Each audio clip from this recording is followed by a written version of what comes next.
guest, ongoing guest, Emily McConnell.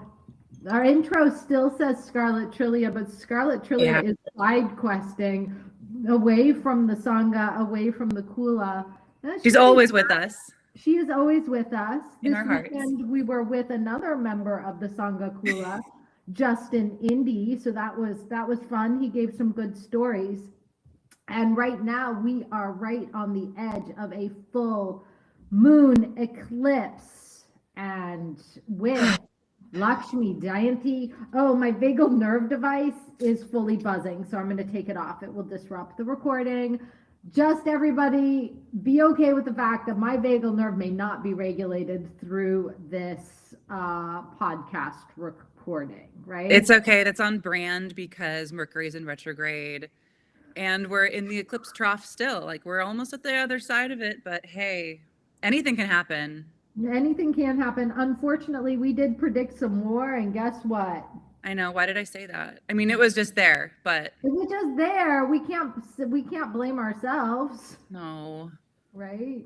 I just, yeah, it kind of scared me because I said war drum. Yes, Mars, Mm. Mars exalted with the eclipse. We felt it coming on in. Yeah. Came on in hot.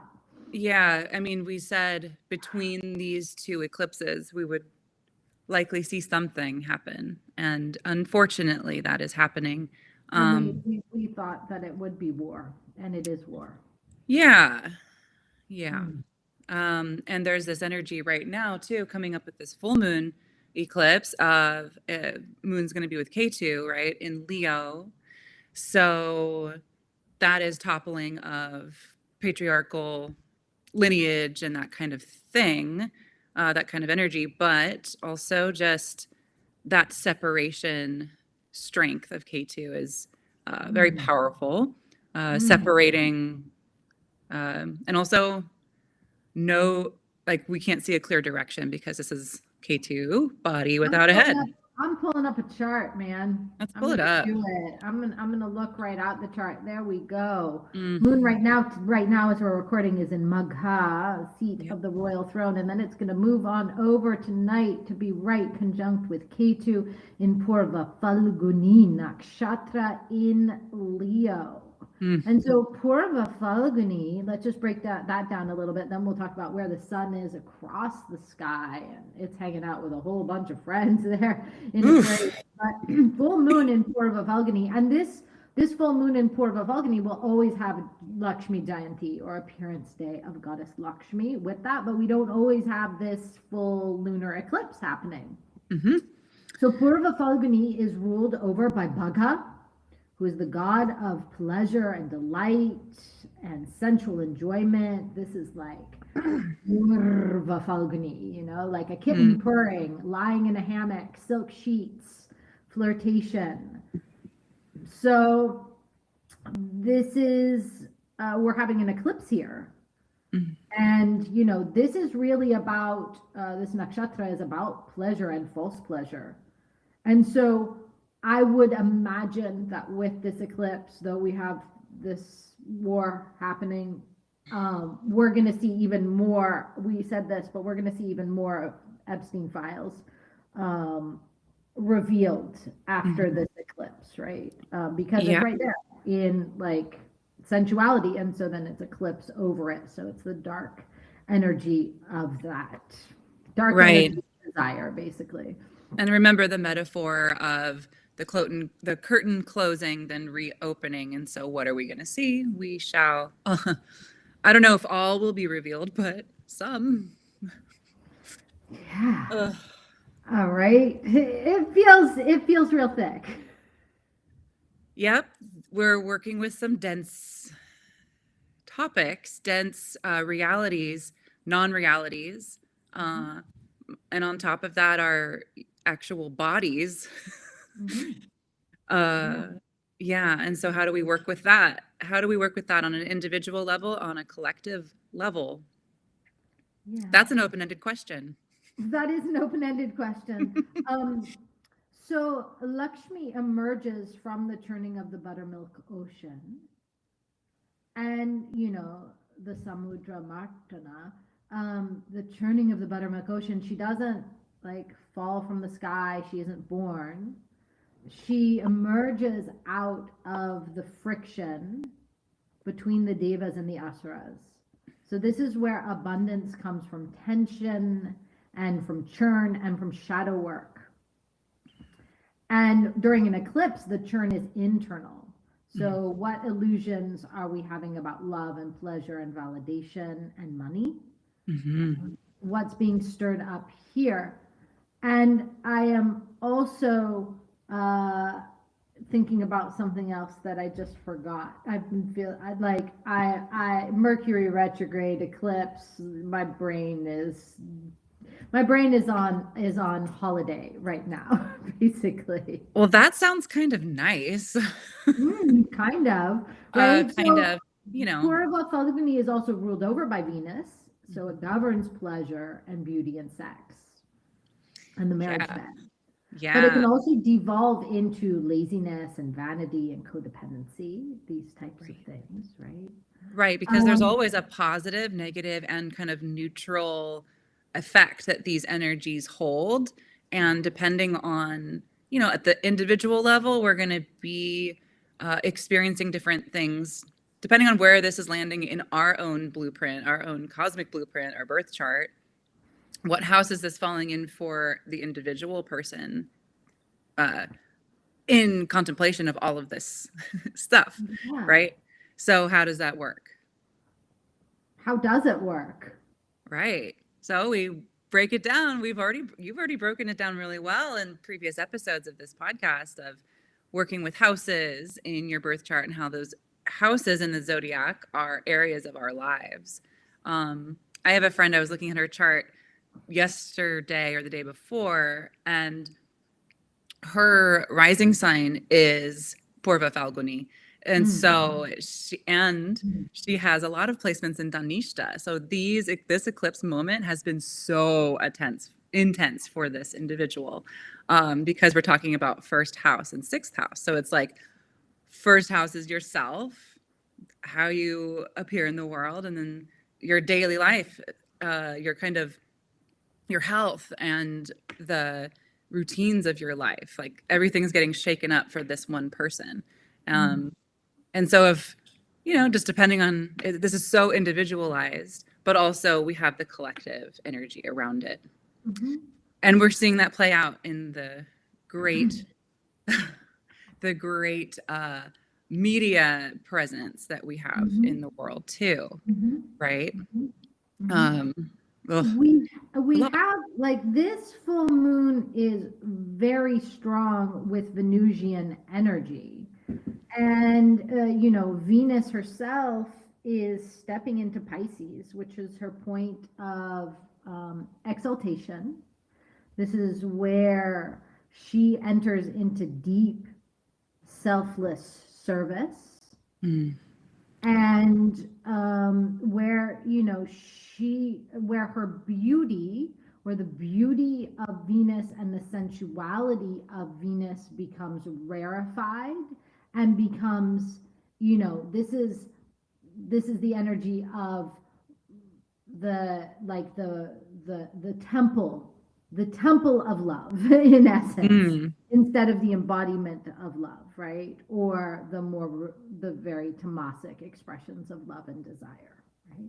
Ooh, I want to go to the Temple of Love. I want to go to the Temple of Love too. We did go to the Temple of Love. We went to Kamakya Temple. I know. Right? And Kama in Guwahati, and Kama literally means love, desire, pleasure, right? And so we have been to the Temple of Love. We just want to go back to the Temple. I want to go back. I want to live there. I mean, no, I don't know if I could live there actually. It's pretty intense, but it's a little, the Temple of Love is intense. Very intense.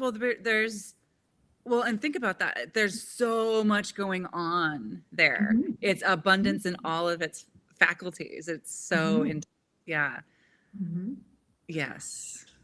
I'm going to say that I hope with this full moon eclipse Purva Falguni, with sun across the sky, but it's conjunct Rahu in Satabhishak and Mars in Satabhishaka, Mercury retrograde is in Purva Bhadrapada, Venus Purva Bhadrapada, but over on the Pisces side. Wouldn't it be, and then the ascendant for this full moon lunar eclipse is in Rohini.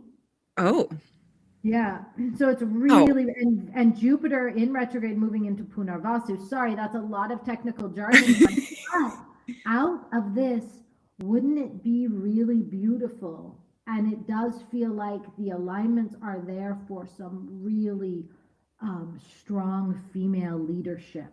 absolutely. Well, we're already seeing that a little bit. There are in the royal world, there are women for the first time in a long time set to take the seat of the throne. Like there's a queen coming in Spain for the first time in a long time.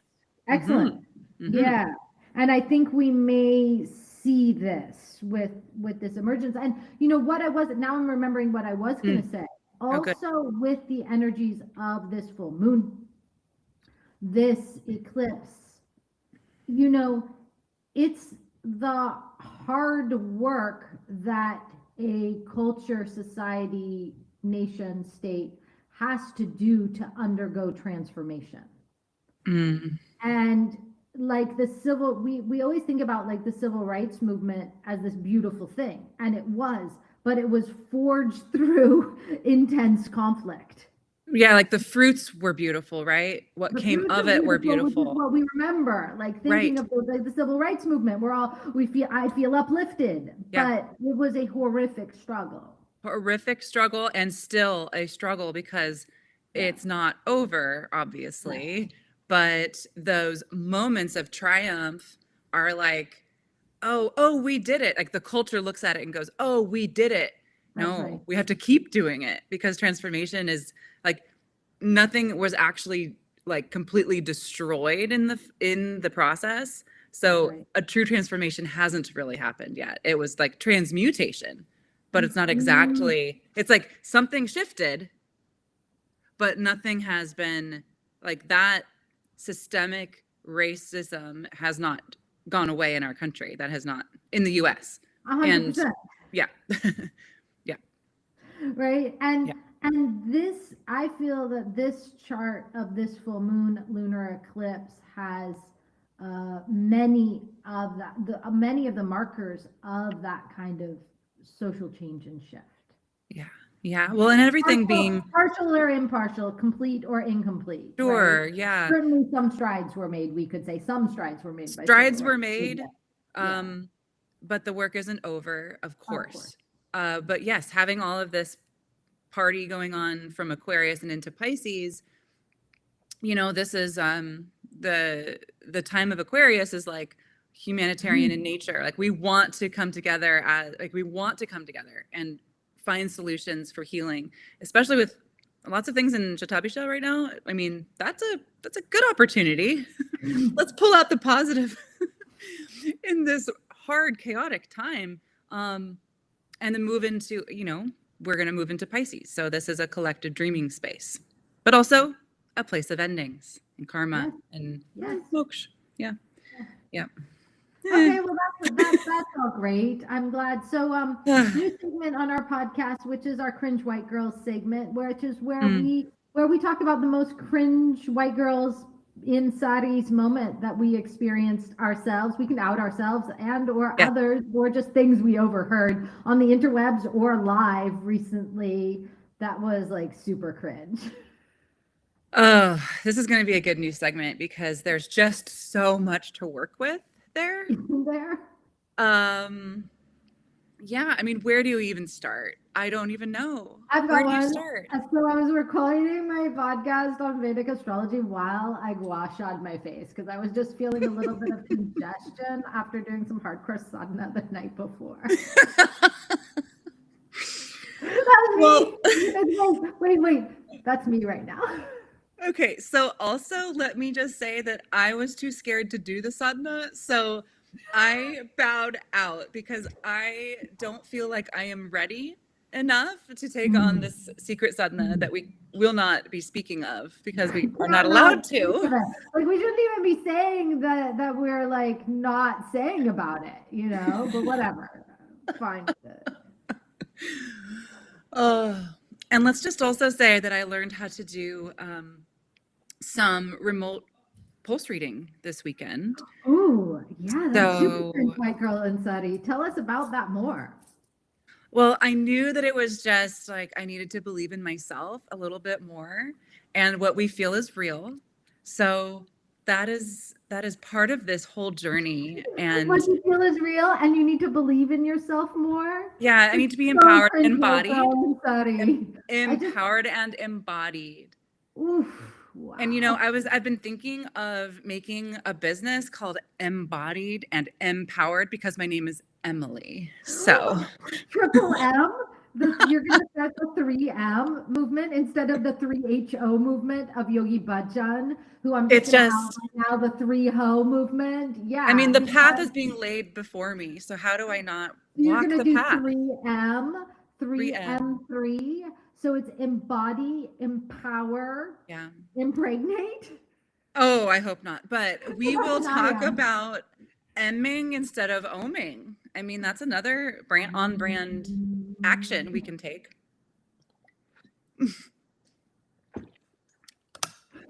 How That's was that? super cringe, white girls and saddies. The fact that you only have 2 M's for your 3M movement. Well, Right. So, in other news, we are taking a journey to Spain, the mm, two of us, and you all are invited, yes. to come with us to Spain this June. Do you want to talk about that a little bit on the full moon in Purva Falguni? Absolutely, because we should be working into some receptivity around pleasure, Ooh, yeah. taking in some pleasure. So this is a retreat style journey, Mm. but it we make it easy. Everything. I mean, there's some travel involved, of course, because we'll be going to Spain. Mm. But we have things to help you along the journey. We do a thing called the program, Mm. and we'll be helping anyone who wants to join us along the journey. But the details, logistics, Mm. this location is on the Mediterranean. Mm. It's on the eastern coast of Spain. It's south of Valencia, just a little north of Alicante.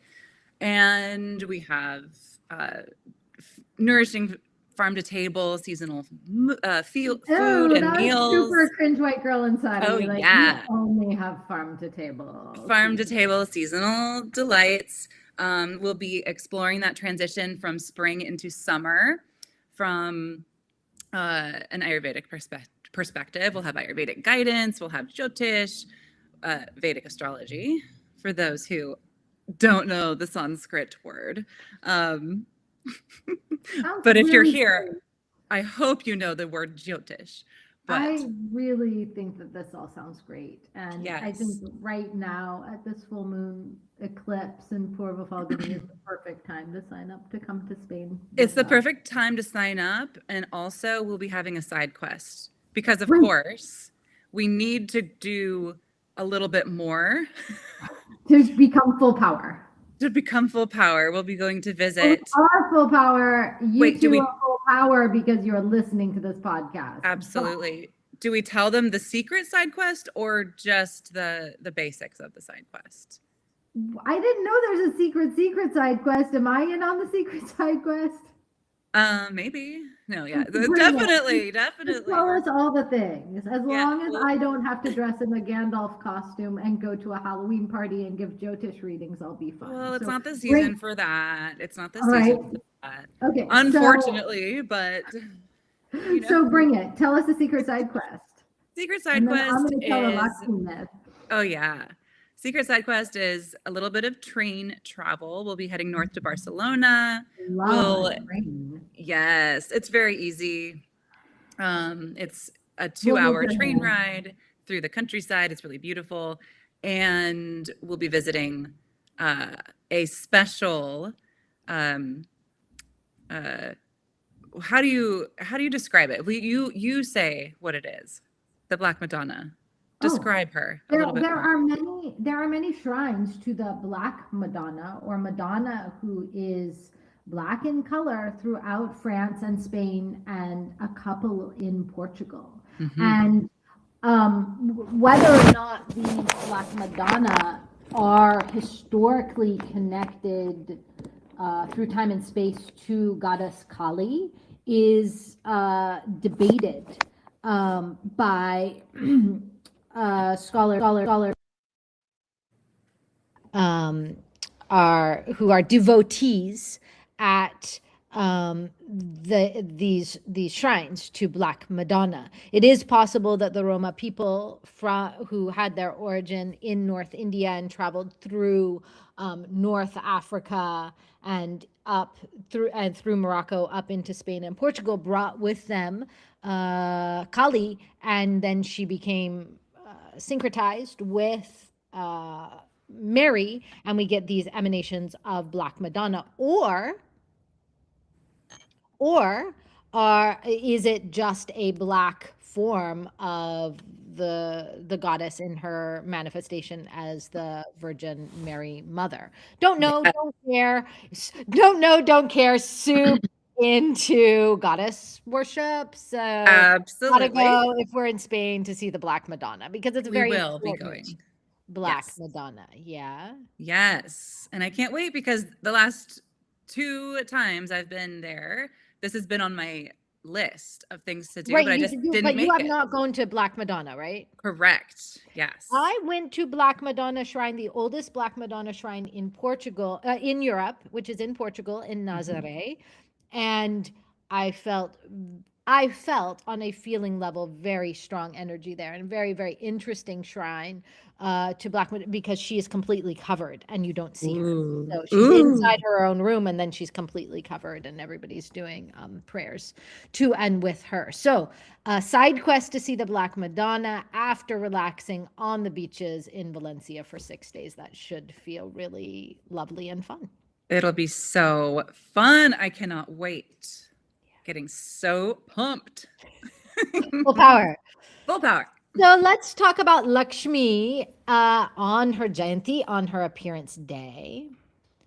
And, you know, there is a myth that is told, and it's not a Puranic myth. It's not, you know, in texts that I know of. But after Lakshmi emerges from the churning of the ocean, the Samudra Manthanan, she rises, and every god wants her. Every asura wants her. I mean, she's the most beautiful. She's the most resplendent. She is Shri. She is sensuality. She is beautiful. She is super, super yum. So hot. So yum. What? I said, Lakshmi is so hot right now. So hot, Lakshmi. She is Rajas. She's the red one. Absolutely. And she stands on her lotus flower and surveys them all, and she chooses Vishnu, the preserver. She chooses. He does not choose her. But in some regional and tantric tellings of stories around Lakshmi, her energy is described as circulating. Because wealth moves, and beauty moves, and fortune moves, she does not stay stagnant. If you look at Lakshmi's iconography, she's just, water is pouring over her. And what do we know about water? It flows, it changes. And she will leave a king who becomes a dharmic, who is not following dharma. She will leave a household that's not generous. She will leave a person who hoards, and she will go and visit the untouchable household. She'll walk out of the temple if the temple is not being like the offerings at the temple aren't being done beautifully, or somebody is stealing money from the temple coffers, let's say. She'll walk out of that temple and leave and go down the street and stay in the untouchable home where there's just a tiny small deepama, a small lamp lit to Lakshmi. And so culturally, she's sometimes described as chanchala, or fickle, or moving, or not permanently possessed. And the word root, chandalini, chandala, chanchala, it does have a meaning or layer that is prostitute or courtesan. And this in part is because colonial translators were very uncomfortable with autonomous female movement. I mean, look at the Victorians. You couldn't go anywhere without chaperone, Couldn't even go outside. right? Yeah. But it's really a projection in part. In South Asian history, of course, temple dancers or Devdasi, who are known regionally by a variety of different names, and I don't mean to gloss the entire institution, if it was one, into one thing, but let's just use terms where we can. Temple dancers, temple singers, women who lit lights in the temples were often associated with Lakshmi, auspiciousness and beauty and erotic power and artistic wealth. They were ritual specialists who were tied to temple economies. And then colonial morality collapsed all female public erotic presence into prostitution. I happen to have written a book about one regional variation on this form. So anyhow, but mythically, Lakshmi, this is really important, you can't purchase her. And she's not tradable, and she's not owned by the highest bidder. Right?